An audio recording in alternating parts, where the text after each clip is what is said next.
Mold has taken everything from our family. Our house is supposed to be our safe place, and our house became our nightmare.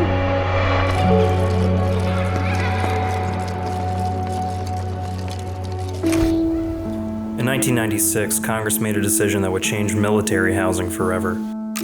They voted to get the military out of the real estate business, handing over 200,000 homes to 14 private companies.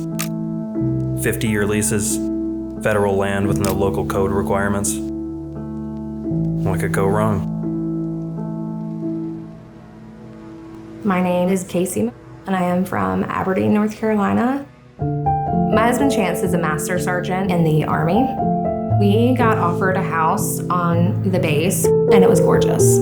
Big front porch, big back porch, right on the water. I was like, holy crap, this is the life. My name is John, and I spent 6 years in the Guard and 22 years on active duty. My name's Amanda, and I am from St. Petersburg, Florida. Choosing base housing seemed like the safest choice. There wasn't a thought about the environment of the house. My name is Jackie, and my husband is a cryptologist in the U.S. Navy. We moved to the Florida base in 2021 with our 2 kids. It was our first duty station away from family. We definitely looked at it as a fresh start.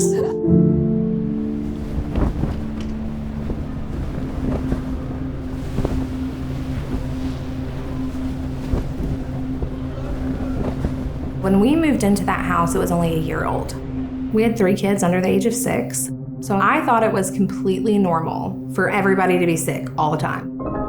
Over the course of our time in that home, there were multiple water intrusion events, multiple leaks that would take anywhere from weeks to years for the housing office to address. We heard multiple different excuses. It's a bad paint job. It's just dust. When we first moved in, we pointed out the floors having glue coming up through them, drywall that was crumbling. We were told that was normal.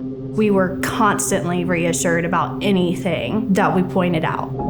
In the 7-year maintenance history, there was mold dating back to July of 2018. Previous tenants had reported not feeling well since moving into the house. When Camden was about 8 months old, I started to notice he was not really using his right hand. It was staying kind of drawn up, and his toes stayed curled on that side. We took him to the doctor. They said he had a stroke. Fatigue was the greatest factor that I felt. Memory loss, brain fog, depression. The days at work were long and the stress was high, so I thought that was the cause of everything. Lily came down with a respiratory virus, and that cough never stopped. We experienced pneumonia, bronchitis. The Navy doctors were prescribing us allergy medicine. My son had fits of rage. He became someone I didn't even know. He would hurt himself. He would hurt others. At 4.5 years old, he could not say his name. I started having female issues, and by the age of 26, I had a complete hysterectomy. And that was just kind of the start of it. When Camden was about 2.5 years old, he had his first ever seizure. He ended up having 5 at that home. We did everything we had to do. The housing companies like to put a lot of Band-Aid fixes before they actually got to the root of the problem. In our experience, they would wait until it was a catastrophe.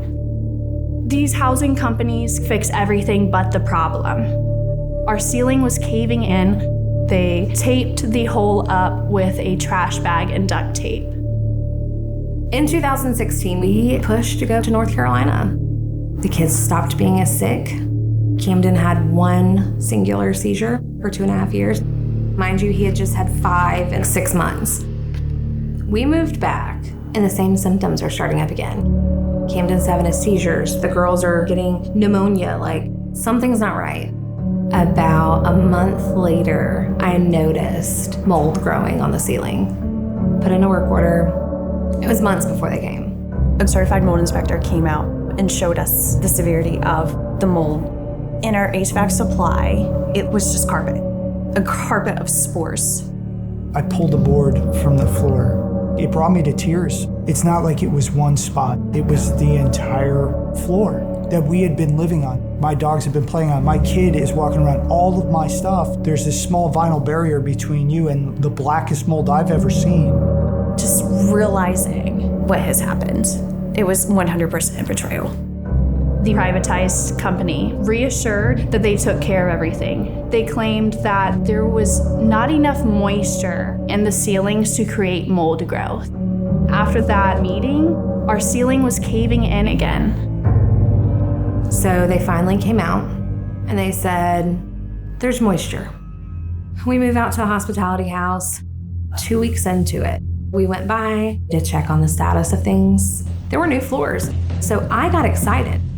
At that point, I noticed the HVAC was completely open and it was covered in mold. It looked like it came from another planet. We sent complaints in, and when Chance went by after work, they had changed the locks on the doors. Our mold inspector, when the floor came up, he said, this is all disrupted now. You can't sleep here.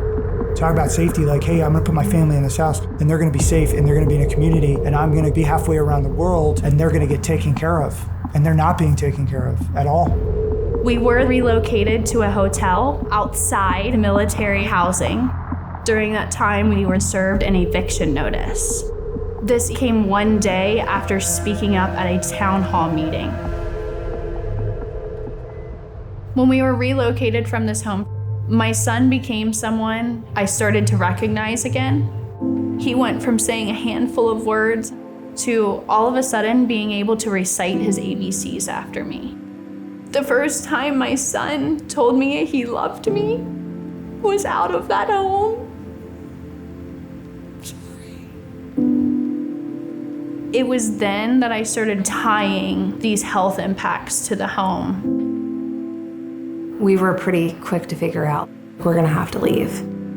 It was almost a feeling of starting over. My kids had to change homes, change schools. They had to get rid of everything they had. After we found out how bad the mold was in our home, we threw away 80% of our belongings. 16 years of a life left on a curb, tossed in a dumpster. Good job. Camden is now 13. He still has no use of his right arm. He has epilepsy, cerebral palsy. We have 3 kids. All 3 are medically disqualified from joining the military because of injuries that they sustained while living in military housing. How can we send men and women out to war when they're being chemically poisoned at home? I mean, you have service members that are not wanting to stay in the military due to this. I can't imagine what a lower ranking individual and their families are going through. It almost makes them mission ineffective. The whole point of us in the military is to be ready. If service members aren't healthy, if families aren't healthy, due to a company's incompetence, that's an issue. It's a national security issue.